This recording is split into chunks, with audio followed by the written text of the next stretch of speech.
الحمد لله وكفى وسلام على عباده الذين اصطفى أما بعد فأعوذ بالله من الشيطان الرجيم بسم الله الرحمن الرحيم والعصر إن الإنسان لفي خسر إلا الذين آمنوا وعملوا الصالحات وتواصوا بالحق وتواصوا بالصبر. صدق الله مولانا العظيم وصدق رسوله النبي الكريم ونحن على ذلك لمن الشاهدين والشاكرين والحمد لله رب العالمين. اللهم صل على سيدنا مولانا محمد النبي الأمي وعلى آله وسلم تسليما كثيرا كثيرا. اللهم رب الحل والحرام ورب البيت الحرام ورب الركن والمقام ابلغ لروح سيدنا مولانا محمد من السلام. بزرگان محترم، اللہ جل جلالہ ومن والہ نے حضور اکرم صلی اللہ تعالی علیہ وسلم کو ہم انسانیت کے درمیان اس دنیا میں بھیجا کامیابی کی علامت، کامیابی کا نمونہ بنا کر. آپ کے سامنے 2 جمعہ پہلے یہ باتیں شروع کی تھیں. سب سے پہلے یہ بتلایا تھا کہ اللہ کے نبی صلی اللہ علیہ وسلم کو یہ ارشاد فرمایا جا رہا ہے کہ کیا آپ ان کو کہہ دیجئے کہ کیا حل ننبئکم، کیا ہم تمہیں بتائیں بالاخسرین اعمالا، سب سے زیادہ نقصان میں رہنے والے لوگ. پھر اس کی تشریح آپ کے سامنے کی تھی. اس کے بعد ہم نے اس بات کو سامنے رکھا کہ نقصان سے بچنے کے لیے کیا کرنا چاہیے. یہ بھی خود اللہ رب العزت نے حضرت نبی کریم صلی اللہ تعالی علیہ وسلم کے ذریعے بتلا دیا. اس کے بعد جو 4 اعمال نقصان سے بچانے کے ہیں ان میں سے پہلے عمل کے متعلق ہم نے گزشتہ جمعے میں تذکرہ کر دیا. الا الذین آمنوا وعملوا الصالحات وتواصوا بالحق وتواصوا بالصبر. تو ہم نے گزشتہ جمعے کو الا الذین آمنوا کا تذکرہ اس لیے تفصیل سے کیا کہ ہم اس سوچ میں ہوتے ہیں کہ 4 باتیں ہیں جن کی وجہ سے ہم نقصان سے، خسارے سے بچ کر کامیابی کو پہنچ سکتے ہیں.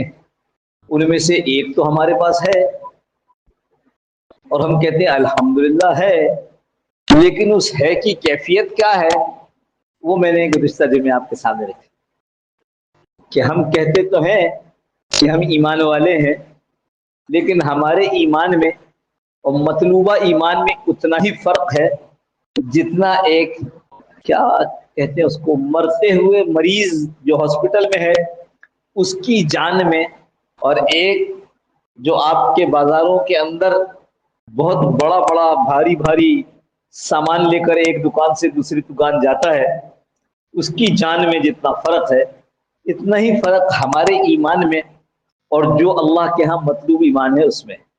اس کی تفصیل کرنے کی کوشش کی تھی ہم نے گزشتہ دفعہ. اللہ پاک عافیت کے ساتھ اس کو بھی ہمیں سمجھا دے اور ہمیں اس ایمان کے حاصل کرنے کی توفیق نصیب فرما دے.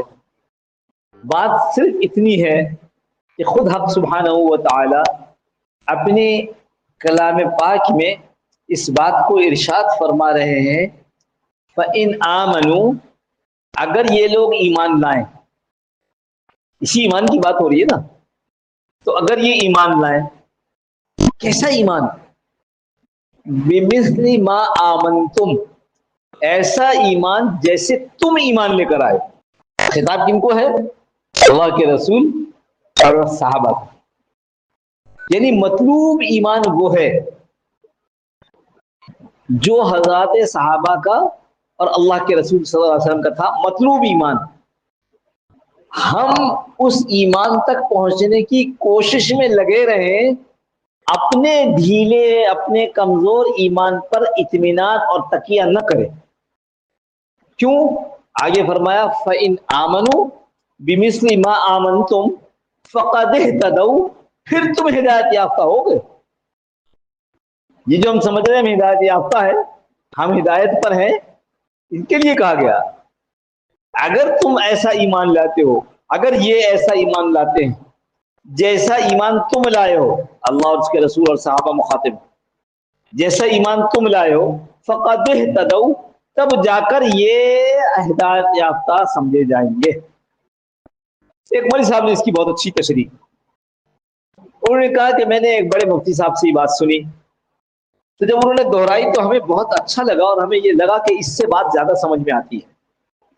کہنے لگے فَإِنْ آمَنُوا، تفسیر تو ایسی نہیں ہے، صرف سمجھانے کے لیے مثال کے طور پر کہہ رہا ہوں، خدا نہ خواستہ یہ تفسیر نہیں ہے، سمجھانے کے لیے کہتا ہوں۔ اے کراچی والو، اگر تم ایمان لے آؤ بِمِثْلِ مَا آمَنْتُمْ، جس سے اللہ رسول کا ایمان تھا، تو اے کراچی والو تم ایسے ایمان لے آؤ جیسے مدینہ منورہ والوں کا ایمان تھا، فقط اہتدوا، پھر تم ہدایت یافتہ ہو۔ یہ اس سے بات، میں پھر کہوں یہ تفسیر نہیں ہے، یہ صرف مثال ہے کہ جب ہم کہہ رہے ہیں کہ تم بھی ایمان والے ہو، وہ بھی ایمان والے تھے، اب اس سے سمجھ میں آتا ہے کہ کون سا ایمان مطلوب ہے اور جس کے لیے ہمیں دن رات کوشش کرنی ہے تاکہ ہم ایمان کے اس درجے تک پہنچ سکیں۔ یہ ایک بات ختم ہو گئی۔ اگلی بات جو فرمائی ہے اِلَّا الَّذِينَ آمَنُوا وَعَمِلُوا الصَّالِحَاتِ، ایمان کے بعد انہوں نے اعمال صالحہ بھی کی ہے۔ ایمان صالحہ نیک اور صالح عمل، ایمان صالحہ اعمال صالحہ، اعمال مقبولہ، وہ اعمال جو مقبول ہیں۔ اس بات کو ذہن میں رکھیے کہ دنیا کے ہر خطے کونے میں، ہر قوم میں، نسل میں، ہر زمانے میں اچھے کام کرنے والے موجود رہے ہیں۔ اچھے کام کرنے والوں سے دنیا خالی نہیں ہوئی۔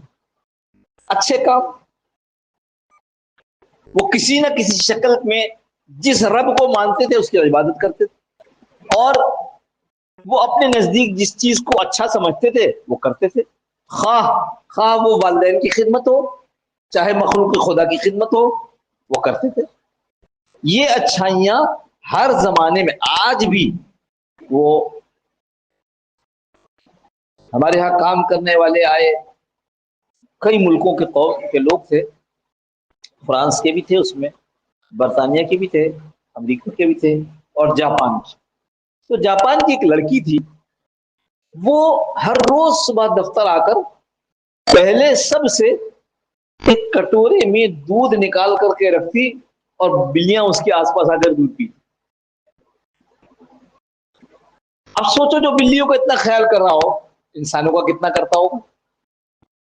ہاں ایسے کچھ لوگ ہیں بدقسمت شقی القلب جو انسانوں کو مارتے ہیں اور جانوروں کی حفاظت کرتے ہیں۔ ان کے ہاں اگر کسی جانور کو کوئی ناجائز مار دے تو طوفان کھڑا ہو جاتا ہے اور حکومت اس کو گرفتار کر لیتی ہے، اور وہ لوگ جو انسانوں کو صبح شام ہزاروں کی تعداد میں قتل کر رہے ہیں ان کو لیے دادا بھیجتے ہیں، ان کے لیے امداد بھیجتے ہیں، اور بم لو اور مارو۔ ایسی مخلوق بھی ہے۔ لیکن جو عرض کیا کہ دنیا اس سے خالی نہیں ہے کہ اچھے کام کرنے والے لوگ موجود ہیں۔ اچھے کام کی میں نے مثال بھی دے دی کہ وہ اپنے اعتبار سے اپنے دین کے مطابق عبادت بھی کر دیتے ہیں، وہ اپنے برادری کا خیال بھی کرتے ہیں، وہ غریب غربا کا علاج بھی کرتے ہیں۔ ایک گزشتہ جمعے سے پہلے والے جمعے کو میں نے عرض کیا تھا کہ یہاں ایک عورت ہوتی تھی ڈاکٹر رتفاؤ، وہ جذام کے کوڑھ کے مریضوں کی خدمت کرتی تھی، ان کا علاج کرتی تھی۔ کوڑھ کے مریض وہ ہوتے ہیں، جذام کے مریض وہ ہوتے ہیں جن سے فوراً عام طور پر جذام دوسروں کو منتقل ہونے کا خدشہ ہوتا ہے۔ سائنس یہ بتاتی ہے کہ ایک سے دوسرے منتقل ہوتے ہیں۔ تو جتنے سائنس والے ہیں، جتنے دنیا کے پڑھے ہوئے ہیں، وہ ان لوگوں سے دور بھاگتے ہیں، اور اتنی ساری زندگی ان کی خدمت کی، ان کا علاج کیا، انہی کے اسپتال کے اندر رہ کر کے مر گئی، چلی گئی، پاکستان آ کر یہ کام کر رہی تھی۔ اب اس نے کتنی خدمت کی ہے۔ تو اچھائی تو کرتے ہیں لوگ، لیکن جو بات عرض کر رہا ہوں، اچھائی اور نیک عمل میں، اچھے کام میں اور نیک کام میں بنیادی فرق یہ ہے کہ نیک کام، اچھا کام نیک اس وقت بنتا ہے جب آدمی لا الہ الا اللہ محمد رسول اللہ پڑھ لیتا ہے، ورنہ اس کا اچھا کام ہے، دنیا میں اس کو اس کی اچھی بدلہ مل جائے گا، اس کی لوگ خوب واہ واہ کریں گے، اس کو اس کے بدلے میں لوگ اس کی مدد کریں گے، لوگ اس کا نام عزت سے لیں گے، لوگ اس کے نام پر، جیسے یہ ڈاکٹر اتفاؤ چلی گئی، اب ہمارے پی ایف والوں نے وہاں پر شار فیصل پر اسپتال قائم کیا ہے، اس کا نام رکھا ہے ڈاکٹر اتفاؤ ہاسپٹل. تو لوگ اس طرح سے آپ کے اچھے کام کا بدلہ آپ کو اس طرح مل جائے گا، لیکن اچھے کام اس پہ جنت نہیں ملے گی، جنت ملے گی نیک کام پر. فرق سمجھ میں آ رہا ہے؟ آمنو کے بعد وعملوا الصالحات میں پہلی شرط یہ ہے کہ عمل صالح. چلو اس کو اور آسان کر کے بتائیں. عمل صالح وہ ہوگا جس کے اندر دو چیزیں موجود ہیں. علماء نے لکھا ہے، بلکہ شاید اللہ مجھے غلطی سے بچاوے، شاید صحابہ میں سے کسی کی تفسیر ہے کہ لیبلوکم ایکم احسن عملا. یہ جو اللہ پاک فرما رہے ہیں کہ اللہ تمہیں آزما رہے ہیں کہ کون اچھا عمل لے کر کے آتا ہے. احسن احسن احسن مانے خوبصورت، خوبصورت عمل لے کر آتا ہے. تو اس کا ترجمہ کیا کہ وہ عمل اخلص بھی ہو اور اصوب بھی ہو. اخلص اخلاص سے، خالص. تو پہلی چیز کیا ہے کہ وہ عمل اللہ کے لیے ہو. اور جس نے کلمہ نہیں پڑھا ہے اس کا عمل اللہ کے لیے تو نہیں ہو سکتا. اللہ کے لیے تو وہ کرے گا جو اللہ کو مانتا ہے، جو اللہ کے نبی صلی اللہ علیہ وسلم کو مانتا ہے. تو عمل میں سب سے پہلی شرط یہ، عمل صالح اس میں سب سے پہلی شرط یہ کہ اخلاص کے ساتھ ہو. اگر وہ اخلاص کو درجہ چھوتے چھوتے چھوتے چھوتے اخلص ہو گیا، اخلص سپرلیٹو ڈگری ہے، میں اکثر اس بات کو عرض کرتا ہوں، اخلص سپرلیٹو ڈگری ہے. کیا؟ جس کو ہم انگریزی گرامر میں اس طرح کرتے ہیں، گڈ، بیٹر، بیسٹ. اچھا، بیٹر، بہتر، بیسٹ، سب سے بہترین. تو یہ جو سب سے بہترین ہے اس کو ہم کہتے ہیں اس میں تفضیل. عربی گرامر میں اس میں تفضیل. اخلص خالص ٹھیک ہے، اخلص سب سے خالص.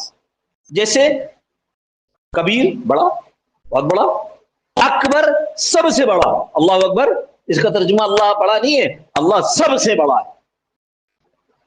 تو اس لیے پہلی بات یہ ہے کہ اس میں اخلاص ہو، یعنی اللہ کے لیے ہو. کسی کا کم اخلاص ہوگا، کسی کا اس سے زیادہ ہوگا، کسی کا سب سے زیادہ ہوگا. عمل صالح تو بن جائے گا، لیکن احسن عمل اس وقت بنے گا جو اخلص ہو، یعنی سب سے زیادہ اخلاص. لیکن اگر احسن تک نہ پہنچ سکے، حسین تک پہنچے، اچھے تک پہنچے، اور جس کو کہتے ہیں خالص. یہ ضروری ہے عمل کی قبولیت کے لیے. دوسری چیز فرمائی الصواب. الصواب الف صاد واو اور بے، یعنی عربی میں کہیں گے الف صاد با با با. الصواب، الصواب مانے سب سے درست طریقہ. صائب اچھا طریقہ، درست طریقہ صائب. اور اسوب سب سے درست طریقہ. میرا اور آپ کا ایمان ہے کہ اس دنیا میں سب سے درست طریقہ حضرت رسول کریم صلی اللہ علیہ وسلم ہے. اللہ نے اپنے محبوب صلی اللہ علیہ وسلم کو اس دنیا میں سب سے بہترین طریقہ دے کر بھیجا. لہذا اخلص سب سے زیادہ اللہ کے لیے خالص طریقہ، اسوب سب سے بہترین طریقہ، سب سے ٹھیک طریقہ. اور وہ طریقہ کیا ہے؟ رسول اللہ صلی اللہ علیہ وسلم کا. تو اب دوسری چیز کیا ہو گئی کہ دوسری چیز میں جب ہم عمل کرتے ہیں، ایک تو یہ ہو کہ وہ سنت ہو، لیکن ایک یہ کہ سنت تو نہیں ہے، سنت تو نہیں ہے، لیکن اللہ تعالیٰ نے اس کی اجازت دی ہے. حضور صلی اللہ علیہ وسلم نے اس کو منع نہیں فرمایا. یہ ہے، آپ میرے پنڈلیوں کو دیکھ رہے ہوں گے، میں اٹھا لیے، بے ادبی ہے مگر صرف سمجھانے کے لیے.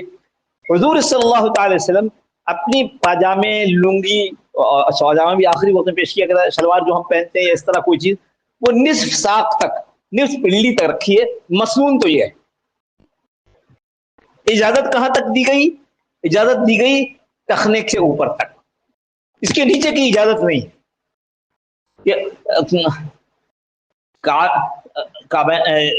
کیا کہتے ہیں، ٹخنوں سے نیچے جب کپڑا جائے گا یہ حصہ جہنم میں چلا جائے گا. تو ایسا تو نہیں ہو سکتا کہ ٹخنے جنت میں ہوں اور باقی ٹخنے جہنم میں اور باقی جنت میں ہوں. اس کو کہتے ہیں مسبل، اسبال ازار، ازار جو اوپر سے چیز آ رہی ہے اس کو اس پہ لٹکانا، اسبال ازار، مسبل کو اللہ قیامت کے دن رحمت کی نگاہ سے نہیں دیکھیں گے، جبکہ اس وقت ضرورت ہوگی کہ اللہ ہماری طرف رحمت فرماتا۔ خیر، جو عرض کر رہا تھا وہ یہ کہ یہ گنجائش یہاں تک ہے، اور بعض چیزیں مباح ہیں، جائز ہیں، ان کو کر لینا، لیکن جو آدمی کسی ایسے کام کو کرے گا جو سنت تو نہیں ہے، اجازت بھی ہے، لیکن وہ اس اجازت کو سمجھتا ہے کہ یہ کام دین ہے، اگر یہ کام نہیں کیا تو یہ بے دین ہے، تو پھر کیا ہوگا؟ وہ بدعت میں داخل ہو جائے گا۔ ایک بات یاد رکھیے گا، میرا اپنا ذوق ہے اور امید ہے اللہ کی ذات سے کہ ذوق غلط نہیں ہے، کہ جو آدمی کسی بدعت میں یا کسی شرک میں مبتلا ہوتا ہے مسلمان، اس کو اصل میں یہ بتایا گیا ہوتا ہے کہ یہ بدعت نہیں ہے، اس کو یہ سمجھایا گیا ہوتا ہے کہ یہ شرک نہیں ہے، ورنہ مسلمان ہو اور بدعت پر چلے، کیوں؟ اس لیے کہ حدیث میں آتا ہے جو آدمی بدعتی کی تعظیم کرے، ادب کرے، اکرام کرے، اس نے گویا دین کو منہدم کر دیا۔ کیوں؟ اس لیے کہ جو سب سے بہتر طریقہ رسول اللہ صلی اللہ علیہ وسلم والا طریقہ تم کو دے کر بھیجا تھا، تم نے اس طریقے کے مخالف ایک طریقہ ایجاد کیا اور ان کے طریقے کو نیچا کر دیا، اس طریقے کو اونچا کر دیا، اس نے دین کو منہدم کر دیا۔ اس لیے میرا اپنا ذوق ہے، کوئی آدمی جو بدعت میں یا شرک میں مبتلا ہوتا ہے، وہ یہ جان کر نہیں ہوتا کہ یہ بدعت ہے، اس کو یہ سمجھایا گیا ہوتا ہے کہ بدعت نہیں، اس کو یہ بتایا گیا ہوتا ہے کہ شرک نہیں۔ اس لیے مجھے اللہ کی ذات سے یقین ہے کہ میں غلط نہ ہوں، اور میرا گمان مسلمانوں کے متعلق اللہ اچھا رکھے کہ یہ اگر کبھی کسی کمی میں مبتلا ہو جاتے ہیں تو بے جانے بوجھے ہوتے ہیں۔ خیر، تو ایک تو یہ ہے کہ سنت عمل جس کو اسباب کہا گیا کرنا ہے، ایک مباح ہے۔ مباح میں کیا ہو گیا؟ جائز میں کیا ہو گیا کہ اس جائز کو ایسا دین سمجھنا کہ جو نہیں کرے گا وہ بے دین ہوگا۔ ابھی آپ دیکھیں گے کچھ ایک مہینے کے بعد بعض گھروں میں لائٹ لگی ہوگی، بعض لوگ جھنڈے لگائیں گے، اچھا ٹھیک ہے، آپ کو خوشی ہے، آپ نے ذکر کرتے، لیکن اس کے آگے شعر لکھ کر لگانا کہ ابلیس کے سوا جہاں میں سبھی تو خوشیاں منا رہے ہیں، تو اس کا مطلب کیا ہوا کہ یہ لائٹیں جو میں نے لگائی ہیں تو میں تو خوشی منا رہا ہوں، اور جن لوگوں نے نہیں لگائی ہیں یہ ابلیس ہے کہ یہ خوشی نہیں منا رہے۔ خدا نخواستہ اس کو سوچو، یہ تو آگے جا کر صحابہ پہ پڑ جائے گی کہ صحابہ نے روشنیاں نہیں جلائی اس دن کو، اس وقت میں، اس مہینے میں۔ اس لیے بہت محتاط ہونا چاہیے۔ میں نے کہا یہ سب بیچارے بیوقوفی میں اور ناسمجھی میں کر رہے ہوتے ہیں۔ کتنے لوگ ہیں، ایک دو نہیں، سینکڑوں اور لاکھوں ہیں، کہتا ہوں لاکھوں ہیں ایسے لوگ جن کو یہ بات سمجھ میں آ گئی اور انہوں نے ان چیزوں کو چھوڑ دیا۔ لاکھوں کہہ رہا ہوں، تھوڑے نہیں کہہ رہا ہوں، لاکھوں کی تعداد میں ایسے لوگ ہیں جن کو سمجھ میں آ گیا کہ ہو واقعی ہم جو کام کرتے ہیں یہ اس کو دین کیوں سمجھتے ہیں، یعنی اگر کوئی نہیں کرتا تو اس کو بے دین سمجھتے ہیں کہ یہ تو بے دین ہے۔ اس لیے دوبارہ اپنی موضوع پر آ جائیں، وہ یہ کہ نیک عمل ہونے کے لیے پہلی بات اللہ پر ایمان، دوسری بات سنت ہونا، تیسری بات جس کا میں نے عرض کر دیا کہ جائز تو ہے، وہ کیا جا سکتا ہے، لیکن اس جائز کو اگر ہم یہ سمجھ لیں کہ یہی دین ہے اور جو یہ نہیں کر رہا ہے وہ بے دین ہے، تو پھر وہ بدعت کے زمرے میں داخل ہو جائے گی۔ لہذا اس سے بچنا، اس سے پہلے یہ اعمال صالحہ۔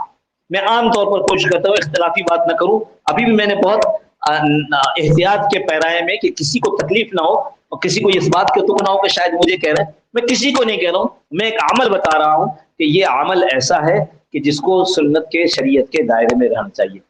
یہ آمنو وعمل الصالحات، ایمان اور اعمال صالحہ، یہ دو کام جس نے کر لیے وہ خسارے سے 50% باہر آ گیا۔ اگلے جمعے کو زندگی رہی تو آخری دو کام عرض کروں گا کہ وہ باقی دو کام کرنے سے بھی انشاءاللہ ہم مکمل خسارے سے باہر آ جائیں گے۔ اللہ پاک مجھے عمل، آپ کو سب کو عمل کی توفیق نصیب فرمائے۔ وآخر دعوانا الحمدللہ رب العالمین۔ 2 منٹ تاخیر ہوئی، معاف فرمائیے گا۔